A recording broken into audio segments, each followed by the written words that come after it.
자, 우리 성경 봉독하겠습니다. 사사기 11장 1절에서 11절 말씀입니다. 길르앗 사람 입다는 큰 용사였으니 기생이 길르앗에게서 낳은 아들이었고 길르앗의 아내도 그의 아들들을 낳았더라. 그 아내의 아들들이 자라매 입다를 쫓아내며 그에게 이르되 너는 다른 여인의 자식이니 우리 아버지의 집에서 기업을 잊지 못하리라 한지라. 이에 입다가 그의 형제들을 피하여 돕당에 거주하며 잡류가 그에게로 모여와서 그와 함께 출입하였더라. 얼마 후에 암몬 자손이 이스라엘을 치려하니라.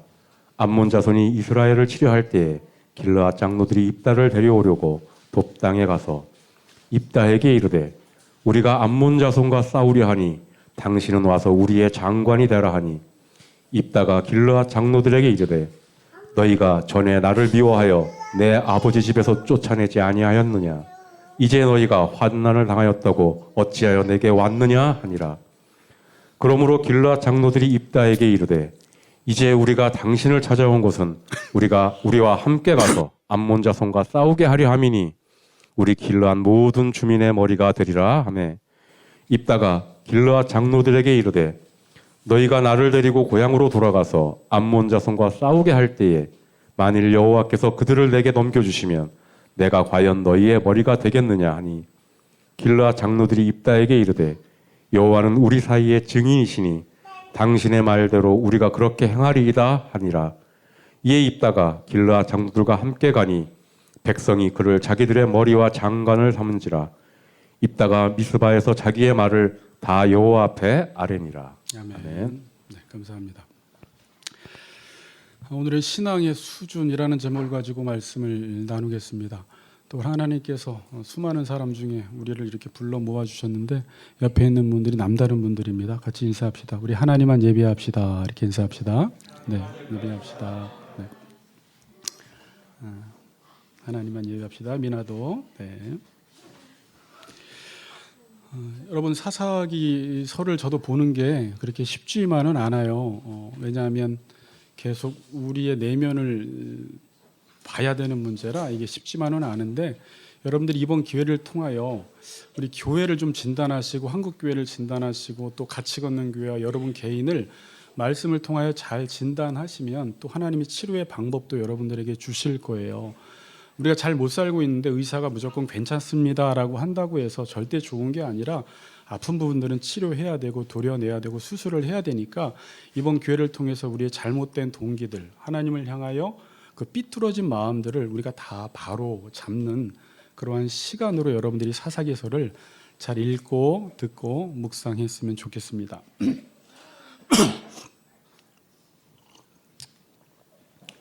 자, 제가 얼마 전에 유퀴즈 이야기를 하면서 그 도박 중독의 대가가 나와서 사람들이 도박 중독에 걸리는 이유가 그때 뭐라고 했습니까? 기억나세요? 돈 때문이 아니라 어떤 즉각적인 보상이 주어졌을 때 중독에 걸린다고 이야기를 했습니다. 어떤 일을 했을 때 그에 따른 즉각적 보상이 주어졌을 때 이제 우리 뇌에서 도파민이 분비가 되어서 어떤 쾌락과 행복을 느끼게 되면 그게 반복적으로 행동하게 되므로 중독에 걸리는 것입니다. 자, 이 보상의 문제는 제가 이 도박에 관해서 묵상을 하다가 이 보상의 문제는 성경에서 아주 중요한 부분이에요. 보상을 어떻게 여러분들이 이해하고 있느냐에 따라서 성경 전체를 이해하는 게 달라지고 우리가 신앙생활하는 게 전혀 다른 방향으로 가게 됩니다. 자, 성경에서도 보상을 이야기한다고 했습니까? 안 했습니까? 성경에서도 보상을 이야기해요. 근데 잘 들으세요. 성경은 하나님의 말씀을 지키면 보상이 따라옵니다. 자, 그래서 성경은 하나님의 말씀을 지키는 데 초점이 있다고 했어요? 보상에 초점이 있다고 했어요? 지키는 데 초점이 있는데 이 지키는 자체가 보상이라고 이야기를 하는 거예요. 자, 무슨 말이냐면 여러분들이 여러분들의 삶 속에서 말씀을 따라 살아가요. 어떤 일을 하든지 모든 관계를 맺든지 하나님이 정해준 룰대로 관계대로 살아가면 그 자체가 행복이요, 그게 가치 있는 삶이요, 보상이라는 것입니다. 그러니까 무슨 말이에요? 우리의 삶 자체가 바르게 살아가기만 하면, 잘 살아가기만 하면 그 삶 자체가 우리에게 상급이요, 보상이요 기쁨이라는 거예요. 자, 그런데 하나님의 말씀을 따라 살지 못하면 지금 여러분들의 삶 속에서 부부관계나 가정생활이나 일 속에서 여러분들이 열심히 지금 일을 하고 부부관계를 맺고 자녀들을 돌보고 어떤 일들을 많이 행하잖아요. 근데 그런 일들 속에서 하나님의 말씀을 따라 살지 않으면 이 삶이 지겨워요. 짐이 돼요. 지긋지긋해요. 힘들어요. 하나님의 말씀을 따라 살지 않기 때문에. 그럼 반드시 우리는 어떤 보상을 요구하게 되어 있습니다. 그렇죠.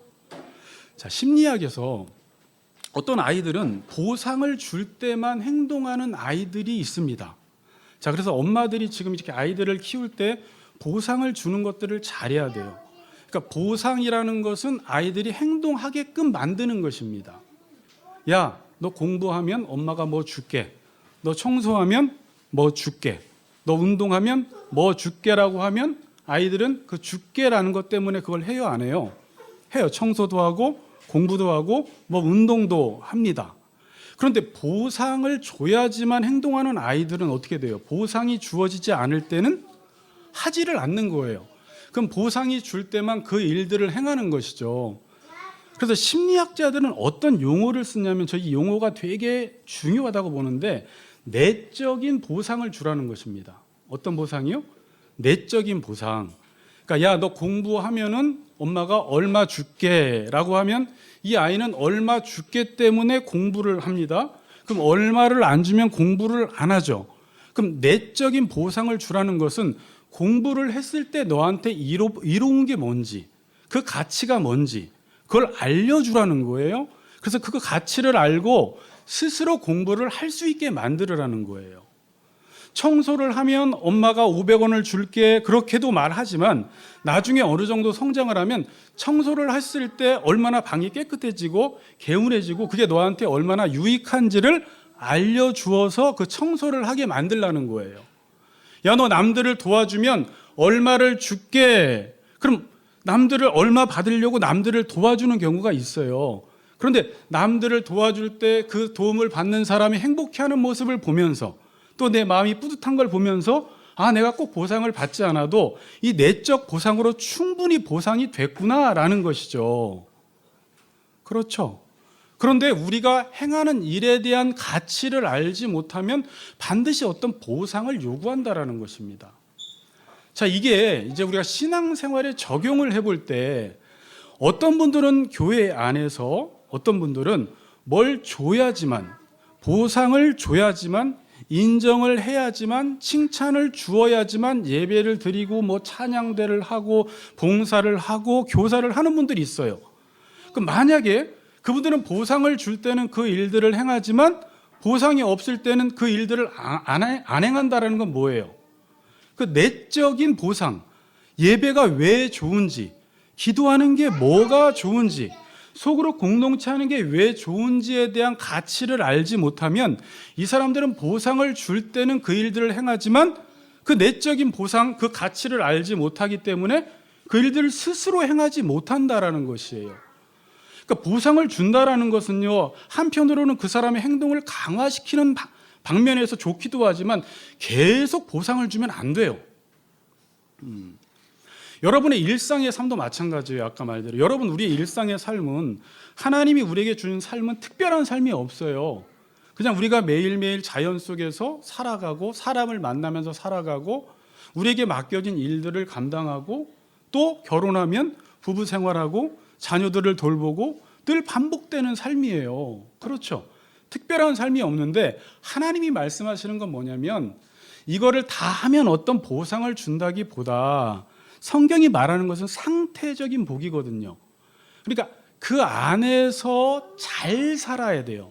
목적대로 살아야 돼요. 하나님의 말씀대로 모든 일들을 행하면 그 자체가 행복이에요. 그런데 우리에게 주어진 삶을 잘 못 살고 말씀대로 살지 못하니까, 하나님을 알지 못하는 사람들은 그 룰대로 살지 못하니까 나의 삶을 다 살고 주말에는 뭔가 막 뭘 해야지 보상을 받아야지 또 일주일 살아갈 힘을 얻는 사람들이 있는데, 정말 신앙인들은 매일매일 삶이 물론 힘들어요. 힘겹기도 하지만 그 힘겨움 속에서 하나님의 뜻을 이루며 살아가면 그 자체가 내적 보상이 되어서 특별한 보상을 받지 않아도 삶이 재밌네, 삶이 행복하네, 가정에서 아이들 돌보는 게 내가 돌봐주는 게 아니라 이 돌보는 자체 속에서 하나님이 하시는 메시지가 있고 하나님이 주시는 어떤 가치와 보람이 있네라는 것을 느끼며 살아가는 것이죠. 이해가 되세요? 제가 이번 주에 이제 해외팀인데 한 자매가 저한테 그런 질문을 했어요. 그러니까 이제 해외에 있는 분들은 지금 프랑스와 독일에 있는 분들은 여행을 자주 다녀요. 그러니까 유럽에 있는 사람들은 돈을 벌어서 여행을 그렇게 자주 간다고 하더라고요. 그러니까 거기 살다 보니까 여행을 자주 가요. 그래서 이번에 또 여행을 갔다 와서 어디 갔다 왔느냐 막 서로 이제 부러워하는 거죠. 그래서 자매가 저한테 물어봐요. 목사님 자신을 위해서는 뭘 하세요? 그래요. 갑자기 그런 질문을 받으니까 나 자신을 위해서? 옛날에는 많이 했는데 요즘은, 그러니까 이 해석을 잘해야 돼요. 나 자신을 위해서 뭘 하세요라고 하니까 가만히 생각하다가 별로 없고요. 요즘은 다리가 조금 괜찮아져서 요즘은 뒷산 등산을 롤이랑 일주일에 한 2번 정도 1시간씩 합니다. 굳이 한다면 그게 내 자신을 위해서 하는 거예요. 근데 잘못하면 그런 질문을 잘못 해석하면 억울해질 수가 있어요. 나는 내 자신을 위해서 뭘 하지? 여기서 일탈해야 되나? 근데 그게 아니죠.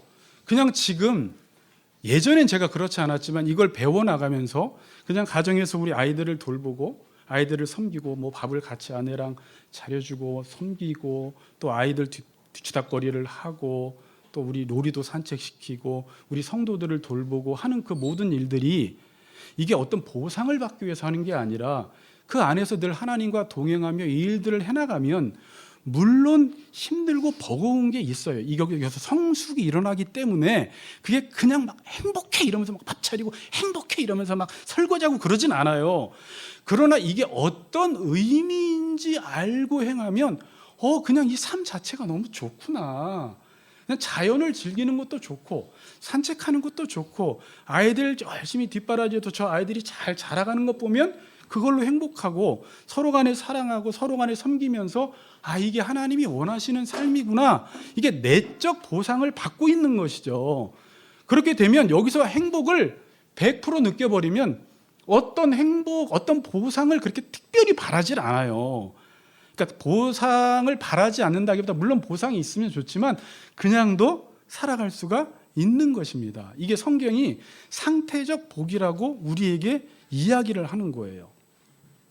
그런데 여러분 만일 이 가치를 알지 못하면 우리의 삶의 가치, 결혼의 가치, 부부관계의 가치, 아이들을 돌보고 아이들을 양육하는 가치, 다른 사람들을 이웃을 섬기는 가치들을 알지 못하면 막 하나님이 하라고 하니까 교회에서 행하라고 하니까 억지로 행하고 하나님 뭐 주실 건데요? 이런 식으로 나가면 이건 지금 내적 보상을 모른다라는 의미고 이 하나님이 우리에게 주신 삶이 무엇을 의미하는지를 모른다라는 말이고요.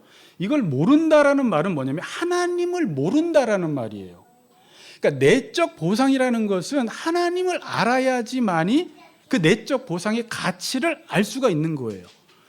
근데 일반 심리학에서도 그것을 외적 보상을 위해서 하지 말고 아이들에게 무엇을 시킬 때 너 이거 해줄 테 이거 하면 저거 줄게라고만 해서 하게 하지 말고 그게 왜 좋은지를 끊임없이 신명기서에 나온 대로 가르쳐 주므로 그 아이가 그 자체, 청소하는 자체, 남들을 돌보는 그것이 얼마나 행복한지를 알아서 그 일들을 행하게 하면서 이 보상이라는 건 필요가 없구나. 이 자체가 우리의 상급이구나. 하나님, 저는 하나님이 하라고 한 일을 행함으로 마땅히 행한 일을 했을 뿐입니다. 저는 무익한 종입니다. 그리고 저는 충분히 하나님이 행하라는 그 명령을 행함으로 이 땅에서 너무나 많은 행복을 누렸고 하나님을 누렸습니다. 라는 것이 우리의 고백이 되어야 한다라는 거예요. 근데 여러분들은 어떤가 한번 생각해 보세요. 하나님을 모르고 이 내적 보상을 모르면, 우리가 행하는 일에 대한 가치를 모르면 끊임없이 무엇인가를 줄 때만 행한다면 어린 신앙인이에요. 그러나 이 모든 게 알고 행하는 거예요. 예수님이 요한복음 13장 17절에서 내가 너희의 발을 섬기는 것을 알고 행하는 자는 복이 있다 그러거든요. 그러니까 그러니까 이걸 억지로 행하지 말고 이건 마땅히 행해야 하는 것이고, 이 섬긴다라는 게 얼마나 왕적인 통치권을 갖고 있는 사람만 행할 수 있다라는 것을 알고 행하는 사람은 복이 있다라는 것이죠. 여러분, 오늘 예배 다른 것 때문에 온 것 없죠? 그냥 하나님을 예배하고 싶어서 와야 돼요. 기도, 하나님께 보상을 바라고 하는 게 아니에요. 그냥 그분과 대화하는 그 자체, 그분을 알아가는 자체가 보상이라는 거예요. 소그룹 모임, 남들을 섬기는 거, 그 자체가 보상이라는 거죠. 이 보상의 개념을 이해하는 거 너무 중요합니다.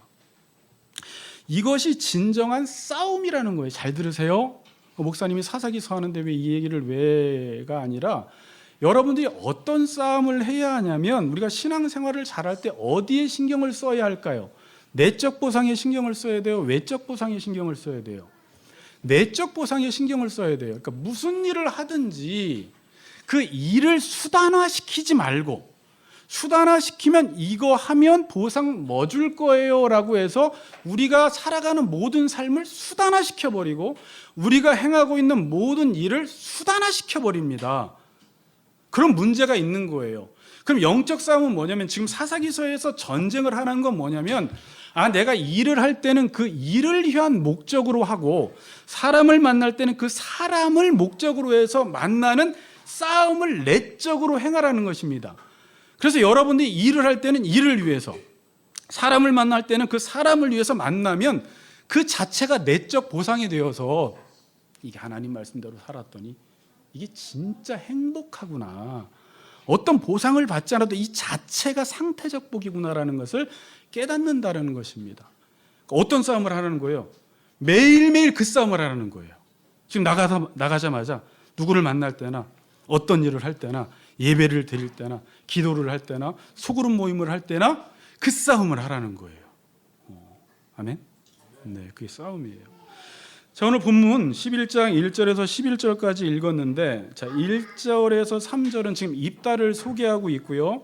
4절에서 11절은 입다와 길르앗 장로들의 대화하는 내용인데, 대화라기보다 이제 타협이나 지금 협상을 하는 내용입니다.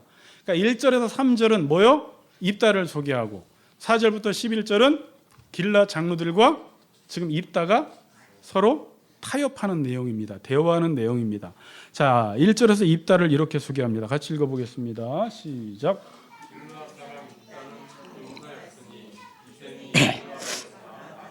네. 길르앗 사람 입다는 큰 용사였으니 기생이 길르앗에게서 낳은 아들이요. 길르앗 사람 입다는 큰 용사라고 소개하는데, 이전에 큰 용사가 또 누구였죠? 기억이 안 나요? 이전에 누가, 어떤 사사가 큰 용사였죠?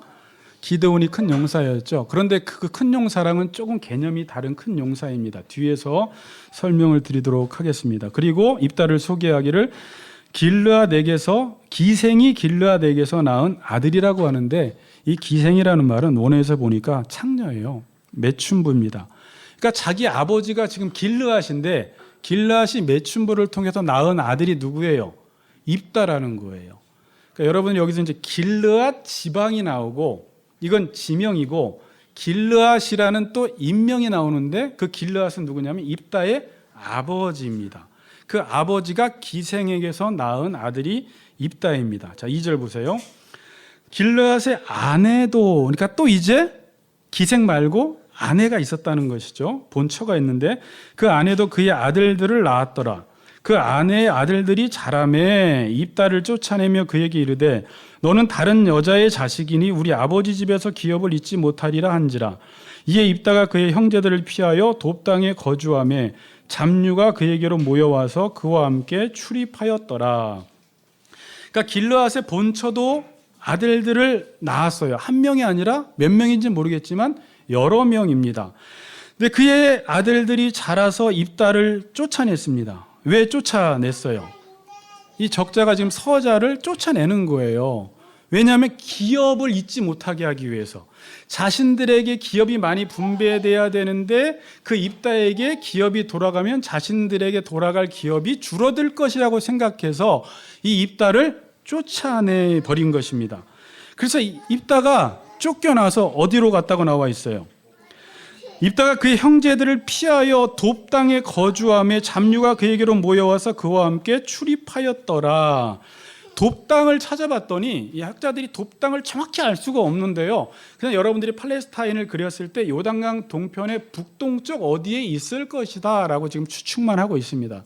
그러니까 입다가 이 길르아 요단 동편 길르아 므낫세 지파에서 집에 가서 지도들을 찾아보세요. 저 위쪽에 돕 땅으로 도망을 간 것입니다. 도망을 갔더니 거기서 누가 왔어요? 잡류가 그에게로 모여와서, 이 잡류를 저도 예전에 이제 설교를 들어보면 보통 어떤 목사님들이 이제 깡패, 불량배들을 이야기해요. 깡패, 불량배가 맞을 수도 있는데 원래 뜻은 원어에서 텅 빈 사람들, 없는 사람들입니다. 텅 빈 사람들, 없는 사람들. 그러니까 이 사람들이 나중에 불량배가 될 수는 있겠죠. 그러니까 없는 사람들이 뭐냐면 입다 같은 사람들이에요. 기업이 없는 사람들, 뭐 신분이 없는 사람들, 재산이 없는 사람들. 그러니까 아웃사이더들이에요. 그러니까 주변인들이에요. 그러니까 정상적인 삶을 살아가지 못하는 사람들이 입다에게로 몰려와서 입다가 거기서 리더의 역할을 감당한 것입니다. 이러한 사람이 이전에 또 한 명 있었죠. 사무엘상에 볼 때 다윗이 그랬었죠. 다윗이 사울을 피해서 광야로 도망갔을 때 그 동굴에 누가 몰려왔어요? 환난당한 자, 빚진 자, 원통한 자들이 다윗에게 몰려와서 다윗이 그때 그들의 리더가 되었죠. 잡류가 그에게로 몰려와서 그와 함께 출입했다라고 하는데, 이건 단순히 들어가고 나왔다라는 말이 아니라, 여러분들이 표준 세번역 성경이 있다면 거기서는 출입했다가 그를 따라다녔다라고 나옵니다.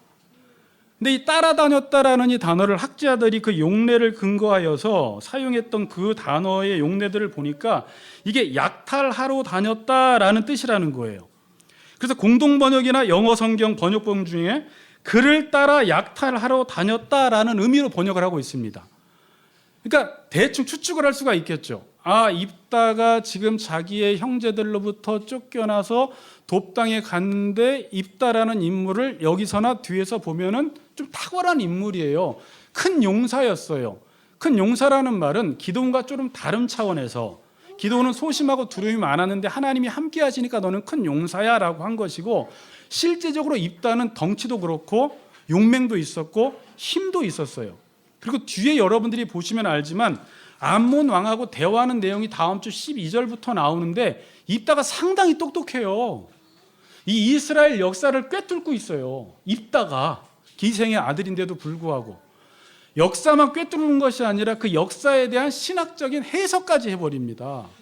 그러니까 똑똑하죠, 용맹하죠, 힘도 있죠, 역사에 대한 지식도 해박하죠. 그러니까 이 잡류들이 몰려와서 누구를 리더로 삼고 살아왔던 거예요. 입다를 리더로 삼고 이곳에서 살아왔던 것입니다. 그러면서 뭐 했냐면 약탈하러 다녔던 거예요. 약탈을 하러 다녔던 거예요. 이 약탈도 어디까지 했나 보니까 이방 민족을 약탈할 수도 있고, 어떤 신학자들은 자기 길르앗 땅, 자기 동족들을 약탈했다라고까지 보기도 합니다. 그러니까 나중에 장로들이 입다를 찾아와서 암몬 자손이 우리를 치니까 도와달라고 했던 것은, 입다가 지금 상당한 세력을 형성하고 있었고 그곳에서 어떤 군대 조직을 형성하고 있었기 때문에 암몬 자손을 칠 수 있는 어떤 세력과 힘이 형성되었기 때문에 도와달라고 했던 것이죠. 그러니까 오늘 본문엔 나오지 않지만 입다가 그러한 삶을 살았구나라는 것을 우리는 추측해 볼 수가 있습니다. 상당한 많은 잡류들이 몰려와서 거기서 어떤 군사훈련까지 했을 수가 있죠. 약탈하기 위해서는 훈련을 받아야 되겠죠. 약탈도 아무나 못합니다. 힘이 있어야지 약탈을 하죠. 자, 그리고 이제 4절부터 보면 얼마 후에 암몬 자손이 이스라엘을 치려고 합니다. 이 내용 되게 오늘 재밌습니다. 잘 따라와 보세요. 암몬 자손이 이스라엘을 치려고 해요.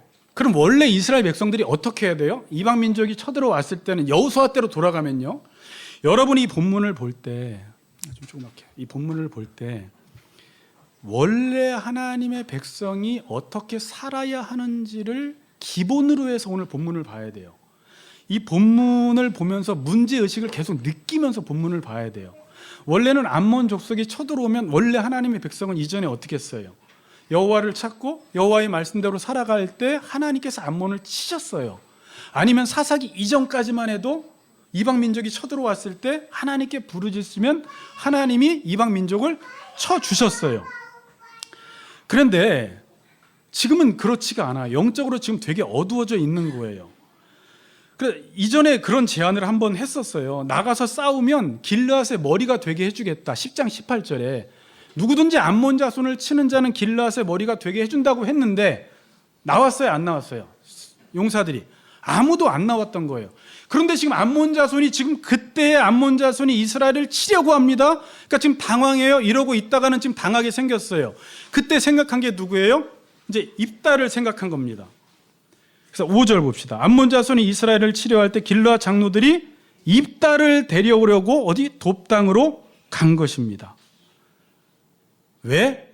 입다는 지금 잡류들과 함께 상당한 힘과 세력을 형성하고 있었기 때문입니다. 자, 장로들이 입다에게 찾아가서 뭐라고 하냐면 입다에게 이르되 우리가 암몬 자손과 싸우려 하니 당신은 와서 우리의 장관이 되라라고 합니다. 이것도 장관은요, 지금 우리나라처럼 국방부 장관 이런 게 아니에요. 그냥 이 당시엔 상비군이 없었어요. 이스라엘은 군대 자체가 없었어요. 근데 장관이 되라는 말은 잠시 잠깐 지금 비상 사태이기 때문에 네가 와서 군 지휘관을 잠깐 맡아달라는 얘기예요. 그리고 다시 너는 원래 본 자리로 돌아가라는 거예요. 자, 그리고 7절에 보시면 입다가 그러니까 장로들에게 너 와서 우리에게 장관을 좀 맡아달라고 하니까 여러분이 입다라면은 그 장로들에게 뭐라고 하겠어요? 입다처럼 이야기할 거예요. 야, 너희가 전에 나를 미워하여 내 아버지 집에서 쫓아내지 아니하였느냐? 너희가 환난을 당하였다고 어찌하여 내게 왔느냐 하니라. 근데 이상한 말을 여기서 하나예요. 너희가 전에 와서 나를 미워하여 내 집에서 쫓아냈다. 누가 쫓아냈어요? 입다를? 자기 형제들이 쫓아냈죠. 근데 여기서 누가 쫓아냈다고 나와요? 장로들이 쫓아냈다고 나온 것을 통해서 볼 때 입다가 순순히 물러가지 않았던 거예요. 입다가 대단하거든요. 그러니까 형제들이 쫓아내려고 할 때 쫓겨나지 않았어요. 그러니까 이 형제들이 이 길르앗 장로 지도자들의 힘을 빌린 거예요. 그리고 그들을 통하여 입다를 억지로 쫓아냈더니 입다가 피했다라고 지금 나오고 있습니다. 어떻게 협박을 가했나 봐요. 그러니까 피해서 돕당으로 도망간 것입니다. 그러니까 입다가 지금 되게 화난 거예요. 자기를 쫓아낼 때는 언제고 지금 암몬 자손이 치려한다고 해서 자기들 힘이 없으니까 돕당까지 와서 나한테 와서 지금 무슨 쫓아낼 때는 언제고 이제 와서 환난 당한다고 와서 도와달라고 하느냐? 나 안 하겠다. 그럽니다. 그럼 여기서 장로들이 우리가 몹쓸 짓을 했구나. 야, 미안해. 알았어, 갈게. 아니면 무릎을 팍 꿇고 빡빡 빌던지 그래야 되는데 딜을 하는 거예요. 야, 장관 말고 머리 시켜줄 테니까 너 암몬 자손과 싸워. 여러분, 근데 원래 10장 18절에 암몬 자손이 치려할 때에 암몬 자손과 싸우는 사람을 뭐 시켜준다고 했어요? 원래 머리 시켜준다고 했어요. 근데 입다에게 가서는 처음부터 머리가 되게 해주겠다고 제안을 하지 않고 장관이 되게 해주고 잠깐 군지관을 맡아달라고 한 말은 뭘까요, 그러면? 당연히 입다를 머리 시키고 싶진 않았을 것이고요. 또 하나는 머리가 되면은 다시 그를 길르앗 백성으로 받아들인다는 뜻이 돼버려요.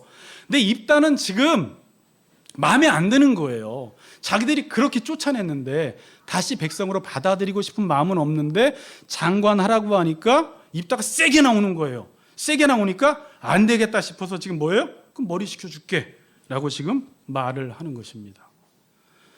자, 여러분, 이게 지금 내용 너무 재밌네. 이 내용을 막 거기 막 빨려 들어갈 게 아니라 지금 길르앗 백성, 하나님의 백성들의 영적인 상태가 어떤지를 지금 보라는 거예요.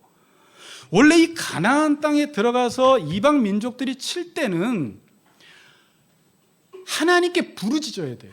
그리고 하나님의 율법대로 살기만 하면 그냥 전쟁은 이길 수가 있어요.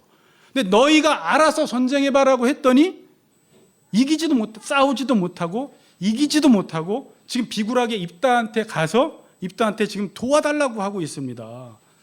여러분, 사사기 1장 1절을 한번 보세요. 어떻게 시작이 되나? 여호수아가 죽은 후에 이렇게 시작이 돼요. 그리고 우리가 누가 먼저 올라가서 가나안 족속과 싸우리까? 여호와께 물어봐요.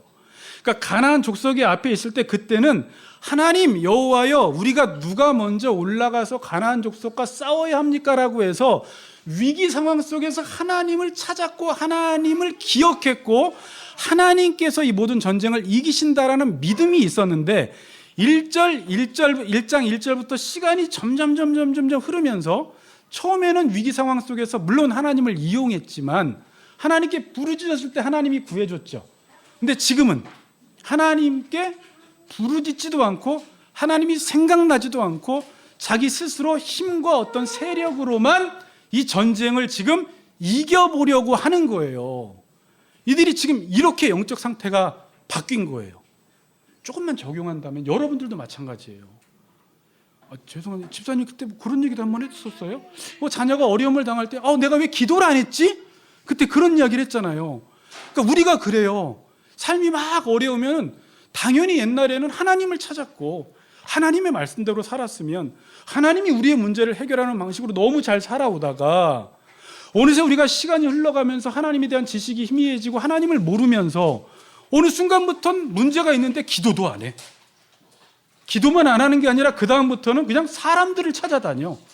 그때부터는 입다 같은 사람들을 찾아서 이 문제를 해결해 보려고 하는 순간이 온 거예요. 그 정도로 지금 영적으로 안 좋아졌다라는 것입니다. 그러니까 8절에서 암몬 자손과 싸워지면 머리가 되게 해주겠다고 합니다. 여기서 입다가 어떻게 쓸까요? 물론 뒤에 내용 다 알죠. 콜 그랬어요. 그러니까 여러분 입다의 사사의 수준도 어떤지를 보셔야 돼요. 입다가 지금 어디에 관심이 있는지. 그러면서 입다가 9절에서 정말 너희가 나 머리가 되게 해줄 거냐라고 재차 확인합니다. 진짜 머리가 되게 해줄 거지? 이 사람에게 간절했던 거예요. 지금 쫓겨났어요. 근데 들어가는 것도 좋은데 자기 지역으로 거기서 왕이 된다고 하니까 너희들 정말 내가 암몬 자손과 싸우면 왕 되게 해줄 거지? 라는 말을 해요. 그랬더니 그 다음 10절에서 이들도 오케이, 여호와가 우리의 증인이다. 이제 9절 10절 이야기는 뒤에서 또 하겠지만 이들은 여호와를 언급합니다. 여호와를 지금 망령되이 일컫고 있어요. 여호와께서 우리에게 붙이시면 신앙이 좋아 보이는데 좋은 게 아닙니다. 그 다음에 여호와가 막 우리의 증인이시라 구색을 맞추기 위해서 그냥 여호와의 이름을 지금 언급하고 있는 거예요. 그러면서 11절에 뭐라고 합니까? 이에 입다가 길라 장로들과 함께 가니 백성이 그를 자기들의 머리와 장관으로 삼았어요. 갑자기 입다가 돕당해서 잡류들과 함께 있다가 어느 순간 뭐가 됐어요? 왕이 돼버렸어요. 우두머리가 됐어요. 장관이 됐습니다. 그리고 뒤에 하는 말이 있어요. 당신의 말대로 우리가 그렇게 11절에 머리와 장관을 삼은지라 입다가 미스바에서 자기의 말을 어떻게 해요? 다 여호와 앞에 아뢰니라. 이 말이 뭐냐면 맹세했다는 말이에요. 자, 이제 이 맹세라는 게 뒤에 나중에 오늘 힌트만 줄게요. 자기 딸이 암몬과 싸워서 승리하고 돌아올 때 제일 먼저 나온 사람을 여호와께 드리겠다고 하는데 여러분이 이거에 대한 좀 해석을 좀 잘해보세요. 통일성이 없어요. 신학자건 목사님들이건 자기 방식대로 해서 이게 참 어려워서 이 본문의 흐름을 잘 따라가고 이 시대에 이 사람들이 지금 어떤 수준에 있었고 이 사람들에게 있어서는 지금 맹세가 어떤 의미인지를 알아야지 자기 딸을 지금 드리겠다라고 하는 이 부분이 이제 해석을 잘 할 수가 있는데 그건 다음 주에 우리가 살펴보기로 하고요.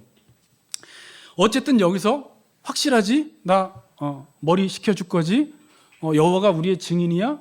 그리고 이제 왕을 삼아준 이후에 여호와께 모든 것을 말했어요. 맹세를 한 것입니다. 자, 여러분이 장로들과 입다의 대화를 통해서 느끼는 게 뭡니까 지금? 뭘 느꼈어요 여러분?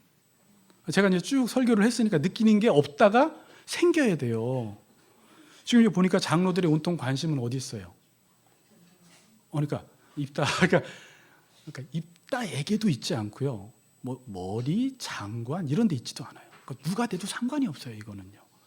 지금 오직 자신이 당한 그 문제만 해결하고 싶다는 생각밖에 없는 거예요. 그러니까 이들이 지금 하나님을 믿는 백성인데 문제만 해결된다면 뭐든지 하고 싶은 거예요. 이따가 장관이 되든지 하나님의 이름을 사용하든지 이들의 이제 이게 이 초점이고, 지금 입다의 관심도 어디 있어요? 입다가 지금 암몬과 전쟁을 왜 하려고 하죠? 지금 자기 동족이 위기에 처했으니까 내가 나가서 전쟁을 해야 되겠다. 아니면 지금 하나님이 우리에게 주신 이 가나안 땅이 우리의 기업인데 이 기업을 지금 암몬 자손이 다 가져가면 안 되니까 이 하나님이 주신 우리의 기업을 지켜야 되겠다라고 해서 어떤 사명감에 불타서 전쟁하는 게 아니라 뭐 때문에 전쟁하는 거예요? 머리, 보상. 온통 입다의 관심도 머리가 되는 데밖에 없는 거예요. 이건 이제 우리 목회자들이 묵상해야 되는 부분이에요. 내가 목회를 왜 하려고 하느냐? 내가 장로를 왜 하려고 하느냐라는 거예요. 어떤 하나님의 나라를 위해서 그 일들을 행하기보다 어찌 보면 내가 영광받고 내 입지 때문에, 내 자리 때문에, 내 어떤 보상 때문에 이 일들을 해나갈 수 있는데, 이 당시의 백성들은 이렇게 행하면서 이게 전혀 잘못됐는지도 모르면서 이 일들을 지금 행하고 있는 것입니다. 여러분, 머리가 되어 달라고 할 때 입다가 온전한 신앙을 가지고 있었다면 원래 어떻게 대답을 했어야 돼요. 기드온처럼 대답을 했어야 돼요. 기드온처럼. 기드온은 어떻게 대답을 했어요? 당신의 자녀가, 당신의 손자가 우리의 머리가 되어달라고 했을 때, 아니다, 우리가 머리가 아니라 오직 머리는 여호와 하나님 한 분밖에 안 계시다. 근데 그 전에는 그러면서 머리의 이 행세를 그냥 비스듬히 해왔는데 지금은 아니에요. 노골적으로 머리가 되는 거예요. 그러니까 우리가 이제 그렇게 보지 않으면 그냥 내용이 재밌네, 뭐 이제 이렇게만 볼 게 지금 아니에요. 자, 아까 9절에서 잠깐 또 살펴볼게요. 제가 못다한 이야기를 9절에 보면 이렇게 이야기하죠. 암몬 자손과 싸우게 할 때 여호와께서, 잘 보세요, 그들을 내게 넘겨주시면 내가 과연 너희의 머리가 되겠느냐? 여기서 제가 이제 죄송한데 목사님들 이 부분을 어떻게 설교하나가 너무 궁금했던 거예요. 그러니까 어떤 분은 입다가 신앙이 좋다 이래요. 왜냐면 지금 뭐라고 했어요? 여호와께서 우리에게 넘겨주신다라고 하니까 하나님의 통치권과 주권을 인정하는 것처럼 보여요. 그리고 지식적으로도 알고 있었어요. 우리가 이방 민족과 싸워서 이기기 위해서는 하나님이 그들을 손에 넘겨주셔야지만 이길 수 있다는 것을 전해 들었어요. 여러분이 오늘 집에 가셔서 12절 이후부터 암몬 왕과 입다가 대화를 길게 해요. 그러니까 입다가 이 말이 많아요. 그래서 여기 대화가 얼마나 긴지 모르는데, 나 이걸 보면서 입다가 예전에도 발견 못해, 이렇게 똑똑한가. 300년 전부터 이스라엘 역사를 쫙 꿰뚫고 있어요. 그래서 지금 암몬 왕이 부당하게 이거 우리 땅이야 그랬더니 정확하게 역사적인 현실을 딱 알고 그걸 신학적 해석을 통해서 풀어내면서 딱 반격을 해나갑니다. 그 정도로 똑똑을 하니까 지금 하는 말이, 여호와께서 우리의 손에 붙여주시면 내가 과연 머리가 되겠느냐? 이게 말이 안 되는 거예요. 여호와께서 우리의 손에 넘겨주시면 여호와가 머리이시기 때문에 그분을 우리가 섬겨야 되죠. 그런데 여호와가 그 암몬을 우리에게 넘겨주면 나 머리 시켜줄 거야? 이렇게 나가는 거예요. 전혀 모순된 이야기를 하는 거예요. 그 우리는 보면서 어떻게 이런 이야기를 할 수가 있어 라고 하는데, 잘 보세요. 우리가 삶이 어려울 때 우리는 알아요. 하나님이 나의 삶을 도와주셔야 한다는 걸 알아요. 하나님이 우리 가정과 우리 자녀와 나의 삶의 모든 문제들을 도와주지 아니하시면 나는 이 문제 해결되지 않습니다라는 하나님의 주권과 통치권과 왕권을 알기는 알지만 여전히 내가 주인으로 살아가는 거예요. Understand? 우리의 삶이 그렇다는 거예요. 그러니까 말로는, 신학적으로는 알아요. 하나님은 주권자, 하나님은 통치자, 하나님이 나를 이기게 해주셔야지 내가 이길 수 있다고 하지만 나는 여전히 내가 머리가 되기 위해서 싸우고 있고 머리가 되고 싶어하고 머리만 된다면 하나님의 주권까지도 이용해 먹을 수 있는 사람이라는 거예요. 제일 그런 실수를 많이 저지르는 사람들이 목사님이에요. 저예요. 하나님이 주권자시고 강단에서는 모든 신학적으로 삐뚤어진 말이 아니라 정확한 하나님에 대한 지식을 이야기하면서 나 머리 시켜줄 거야? 내가 머리가 되려고 하는 거예요. 전혀 모순된 행동을 지금 하고 있는 것입니다. 말하는 것과 삶이 전혀 따로 노는 것입니다. 그러면서 문제를 못 느껴요. 전혀. 지금 이 사람들은 입다도 그렇고 길앗 장로들도 그렇고 이게 이 당시의 신앙의 수준입니다. 그래서 제가 오늘 설교 제목을 신앙의 수준이라고 잡았어요. 이제 설교가 마무리되어 갑니다. 자, 여러분 지금 이 길앗 장로들과 입다의 대화를 통해서 하나님의 백성들의 관심이 어디 있는지 봐야 돼요. 여호와의 이름을 사용하지만 자신들이 살고 싶은 대로 살고 자신들이 하고 싶은 대로 해요. 그리고 그게 아무렇지도 않은 세상이 되어버린 거예요. 어쩌면 우리도 말은 너무 잘할 수 있고 찬양 인도자가 되면 뭐 마커스나 누구건 다 너무 경건해 보이고 거기서 인도 할렐루야 하나님이 뭐 다 할 수 있어요. 그 사람들 뭐라고 하는 게 저도 그러고 있어요. 이렇게 이야기는 하는데 나가서는 전혀 상관없는 자기 마음대로 사는 삶을 살 수가 있다라는 거예요. 전쟁도 자기 방식대로 해요. 지도자도 자기 마음대로 세워요. 실제 그들의 삶에는 하나님이 안 계십니다. 어디에도 안 계십니다. 그냥 하나님의 이름만 부르는 거예요. 하나님이 우리에게 그들을 우리에게 붙여 주시면 뭐 하나님이 우리의 증인이시라. 이게 이제 십계명에서는 4계명. 하나님의 이름을 함부로 사용하는 것입니다. 함부로 사용해요. 그의 이름에 합당하지 않도록 사용하는 것입니다. 하나님이 우리의 삶 속에 안 계세요. 지금 성도들도 하나님을 모르면 아무리 하나님의 이름을 사용하고 그를 증인으로 삼고 하나님의 이름을 높인다고 높이지만 어떻게 살아가냐면 그곳에는 하나님이 안 계실 수 있어요, 여러분.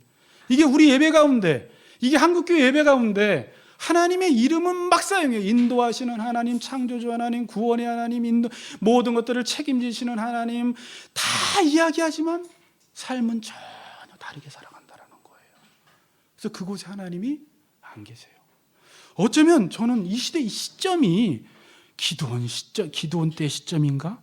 아니면 지금 하나님께서 이제 너희들 나 이용하니까 니들 마음대로 살아 라고 해서 하나님이 뒷짐지고 있으니까 우리가 하나님도 안 계신데 하나님의 임재도 없는데 하나님의 함께 하심도 없는데 우리끼리 잘못하면 예전에 김지창 교수님이 이야기한 대로 쇼하고 있는 건 아닌가라는 우리가 한번 생각도 한번 해봐야 돼요.